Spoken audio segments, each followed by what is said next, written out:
Hello friends, welcome back to Anvesha channel. आज हम लोग पढ़ेंगे भारत संघ की राजभाषा के रूप में हिंदी का विकास। ठीक है, इस टॉपिक का हम लोग महत्वपूर्ण प्रश्नों को देखेंगे। ठीक है, क्योंकि इससे पहले मैंने थ्योरी करवाया था।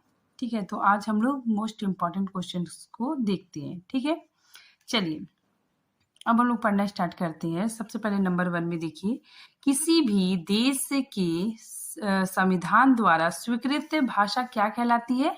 तो राज्य भाषा। ठीक है, तो किसी भी देश के संविधान द्वारा स्वीकृत भाषा राजभाषा कहलाती है। ठीक है, नंबर 2 देखिए, राजभाषा का सामान्य अर्थ। ठीक है, राजभाषा का सामान्य अर्थ क्या होता है? कामकाज की भाषा। ठीक है, नेक्स्ट, संविधान सभा ने हिंदी को राजभाषा बनाने का प्रस्ताव कब पारित किया?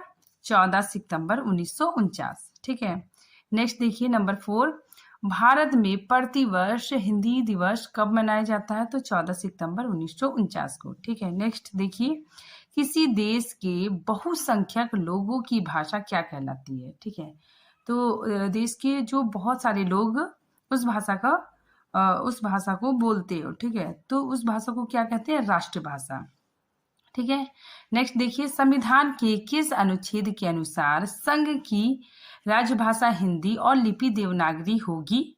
ठीक है, तो किस अनुच्छेद के अनुसार? तो अनुच्छेद 343। आगे देखिए, जब तक संसद विधि द्वारा उपबंध ना करे तब तक उच्चतम न्यायालय तथा प्रत्येक उच्च न्यायालय में सब तरह की कार्यवाही अंग्रेजी, ठीक है, अंग्रेजी भाषा में होगी। यह संविधान के किस अनुच्छेद का प्रावधान है? तो अनुच्छेद 348। ठीक है, नेक्स्ट देखिए, किस अनुच्छेद के अनुसार प्रांतों के राज्य विधानमंडलों का कार्य राज्य की राजभाषा में या हिंदी, ठीक है, हिंदी अथवा अंग्रेजी में हो, ये किस में कहा गया है? तो अनुच्छेद 210 में। ठीक है, नेक्स्ट देखिए, राजभाषा का प्रावधान संविधान के किस अनुच्छेद में है?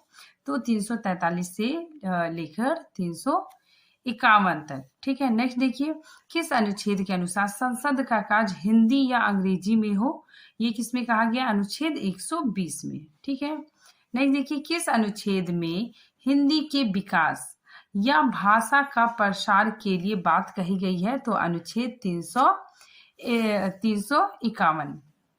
ठीक है, आगे देखिए, किस अनुच्छेद के अनुसार राज्य भाषा संबंध कोई विधेयक या फिर संशोधन प्रस्तुत करना चाहे तो उसे सर्वप्रथम राष्ट्रपति से मंजूरी लेनी पड़ती है? ठीक है, ये किस में कहा गया? अनुच्छेद 349 में। ठीक है, देखिए जो मैंने थ्योरी करवाया है उसको पहले आप लोग देखिएगा, तो ही ये क्वेश्चन बहुत इजीली सॉल्व हो सकता है। ठीक है, देखिए नेक्स्ट देखिए, व्यथा के निवारण के लिए, ठीक है, अभ्यावेदन शिकायत को दूर करने हेतु प्रयुक्त भाषा का अभ्यावेदन किसमें कहा गया है? तो अनुच्छेद 310 में। ठीक है, नेक्स्ट देखिए, उच्च न्यायालय और उच्चतम न्यायालय मतलब सुप्रीम कोर्ट और हाई कोर्ट और संसद व राज्य विधानमंडल आदि की भाषा अंग्रेजी हो। ठीक है, अंग्रेजी हो, ये किसमें कहा गया है? अनुच्छेद 348 में। नेक्स्ट देखिए, राजभाषा के संबंध में आयोग का गठन, ठीक है, राष्ट्रपति द्वारा होगा, ये किसमें कहा गया है? अनुच्छेद 344 में। ठीक है, नेक्स्ट देखिए, प्रादेशिक भाषा संबंधी प्रावधान, प्रादेशिक भाषा संबंधी प्रावधान किसमें है? तो 345 से लेकर 347 तक। ठीक है, देखिए, मूल रूप से आठवीं अनुसूची में भाषाओं की संख्या थी, मतलब सबसे पहले आठवीं अनुसूची में कितनी भाषा थी मूल रूप से? तो 14 भाषा थी। ठीक है, फिर आगे बढ़ते बढ़ते 22 भाषा हो गई। ठीक है, नेक्स्ट देखिए, 21वें संविधान संशोधन द्वारा 1967 द्वारा निम्नलिखित में से किस भाषा को 8वीं अनुसूची में जोड़ा गया? तो सिंधी। ठीक है, 21वें संविधान संशोधन जो 1967 ईस्वी में हुआ, वो उसमें सिंधी भाषा को जोड़ा गया था। ठीक है, नेक्स्ट देखिए, 92वें संशोधन 2003 के अंतर्गत, ठीक है, निम्नलिखित में से किन भाषाओं को संविधान की 8वीं अनुसूची में जोड़ा गया? तो बोडो, डोंगरी, मैथिली और संथाली। ठीक है, तो जो 92वें संविधान संशोधन हुआ 2003 में, तो उसमें 4 भाषाएं जोड़ी गई, बोडो, डोंगरी और मैथिली और संथाली। ठीक है, नेक्स्ट देखिए, 71वें संविधान संशोधन द्वारा 1992, ठीक है, 1992 द्वारा निम्नलिखित में से किस भाषा को 8वीं अनुसूची में जोड़ा गया? तो 3 भाषाएं जोड़ी गई, नेपाली, मणिपुरी और कोंकणी। ठीक है, देखिए मैंने इसको ट्रिक के माध्यम से बताया था कि अगर आप नमक लिखेंगे तो ना से क्या हो गया नेपाली, मा से मणिपुरी, ठीक है, और का से कोंकणी। ठीक है, ये गोवा में बोला जाता है। ठीक है, तो इस ट्रिक से आप बहुत इजीली याद कर सकते हैं कि 71वें संविधान संशोधन हुआ था, उसमें 3 भाषाएं जुड़ी थी। ठीक है, नेपाली, मणिपुरी और कोंकणी। नेक्स्ट क्वेश्चन देखिए, संविधान को प्रारंभ में कितने वर्ष के लिए अंग्रेजी को राज्य के कामकाज के लिए अधिकृत किया गया था? तो 15 वर्ष के लिए। ठीक है, 15 वर्ष के लिए अंग्रेजी साथ साथ चलेगी। ठीक है, ऐसा कहा गया था। ठीक है, नेक्स्ट देखिए, राजभाषा आयोग का गठन किसके द्वारा होता है? तो राष्ट्रपति के द्वारा। ठीक है, नेक्स्ट देखिए, राजभाषा आयोग का गठन किसकी अध्यक्षता में किया गया था? तो बीजी खैर। ठीक है, इनका पूरा नाम बाल गंगाधर खैर है। ठीक है, नेक्स्ट देखिए, राजभाषा आयोग की स्थापना कब हुई थी? ये काफी इंपॉर्टेंट है। ठीक है, ये आप लोग ध्यान रखिएगा कि राजभाषा आयोग की स्थापना कब हुई थी? तो 7 जून 1955 में।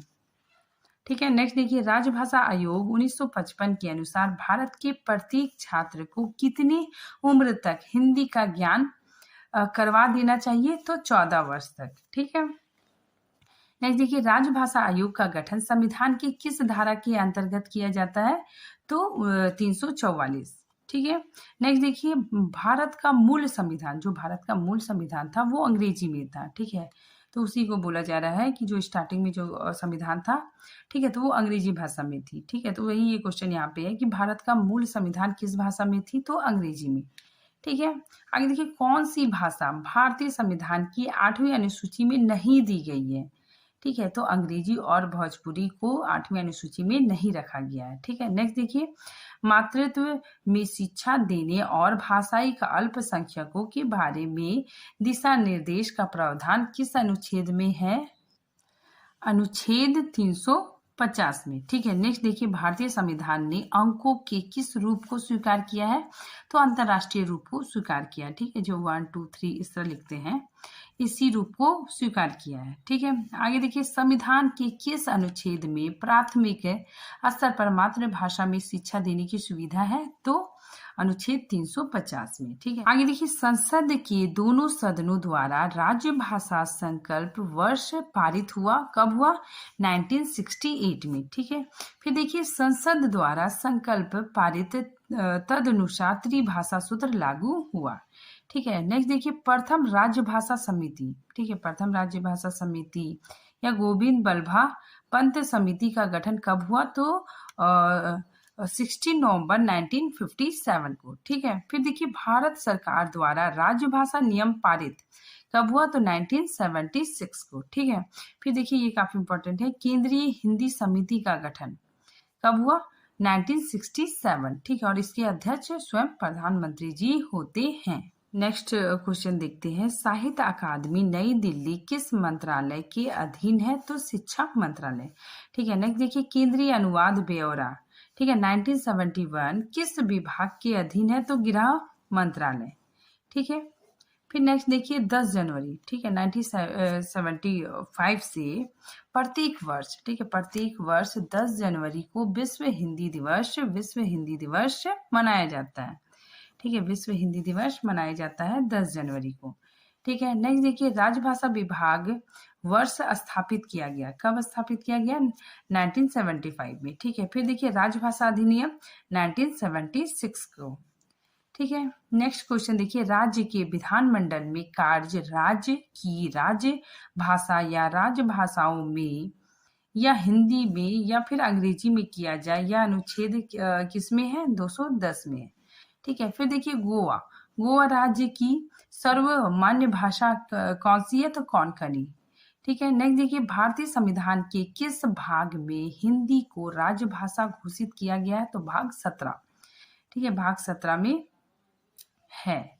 ठीक है, नेक्स्ट देखिए, हिंदी साहित्य सम्मेलन द्वारा कौन सी उपाधि दी जाती है? तो हिंदी साहित्य रत्न। नेक्स्ट क्वेश्चन देखिए, राजभाषा आयोग के गठन का अधिकार राष्ट्रपति को दिया गया है। ठीक है, राष्ट्रपति यह कार्य किस अनुच्छेद के अंतर्गत करता है? तो अनुच्छेद 344। ठीक है, नेक्स्ट देखिए, किस अनुच्छेद में यह वर्णित है कि प्रत्येक व्यक्ति किसी शिकायत को दूर करने के लिए संघ या राज्य के किसी अधिकारी या प्राधिकारी को यथास्थिति संघ में राज्य में प्रयोग होने वाले किसी भी भाषा में अभ्यावेदन देने का हकदार होगा? तो अनुच्छेद 350 में। अब हम लोग देखते हैं अनुच्छेद 343 से अनुच्छेद 351 तक क्या क्या कहा गया है। इसको हम लोग बहुत शॉर्ट में देखते हैं। ठीक है, मैंने थ्योरी करवाया है।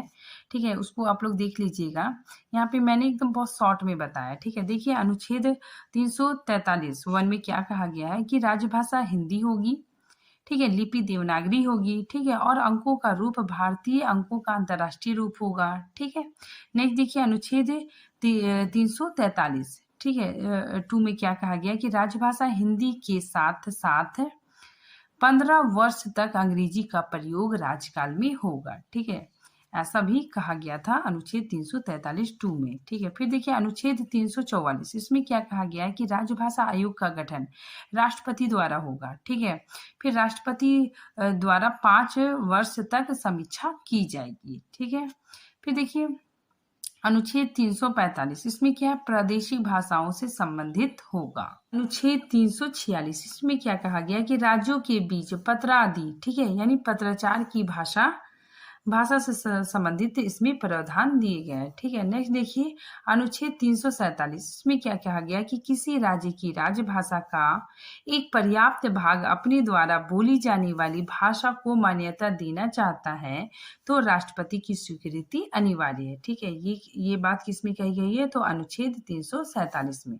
ठीक है, आगे देखिए अनुच्छेद 348 में क्या कहा गया है कि उच्चतम न्यायालय, ठीक है, और उच्च न्यायालय, ठीक है, हाई कोर्ट और सुप्रीम कोर्ट की कार्यवाही क्या होगी? अंग्रेजी भाषा में होगी। ठीक है, फिर देखिए अनुच्छेद 349, ठीक है, इसमें राजभाषा संशोधन से संबंधित बातें की गई है। ठीक है, देखिए यहाँ पे अनुच्छेद 349 में संसद राजभाषा से संबंधित किसी विधेयक को पुनः स्थापित या फिर किसी संशोधन को प्रस्तावित करना चाहता है तो राष्ट्रपति की स्वीकृति अनिवार्य है। ठीक है, मतलब राजभाषा के संबंध में कोई संशोधन करना चाहता है, ठीक है, तो इसके लिए उसे और राष्ट्रपति से अनुमति लेना अनिवार्य है। ठीक है, तो इसीलिए यहाँ पे लिखा गया है कि राष्ट्रपति की स्वीकृति अनिवार्य है। ठीक है, नेक्स्ट देखिए अनुच्छेद 350, इसमें क्या है कि शिकायत या व्यथा का निवारण, ठीक है, इस अनुच्छेद के अंतर्गत आता है, और भाषायिक अल्पसंख्यक वर्गों के लिए प्राथमिक स्तर पर मातृभाषा की शिक्षा की सुविधा। ठीक है, ये बात अनुच्छेद 350 में कहा गया है। ठीक है, और क्या कहा गया है? देखिए भाषायिक अल्पसंख्यक वर्गों के लिए विशेष अधिकारी की नियुक्ति राष्ट्रपति द्वारा की जाएगी। ये भी अनुच्छेद 350 के अंतर्गत कहा गया है। नेक्स्ट देखिए अनुच्छेद 351, इसमें क्या है कि हिंदी के प्रचार प्रसार और विकास के लिए सरकार के कर्तव्यों का उल्लेख किया गया है। ठीक है, तो आज ये टॉपिक यहीं पे खत्म होता है।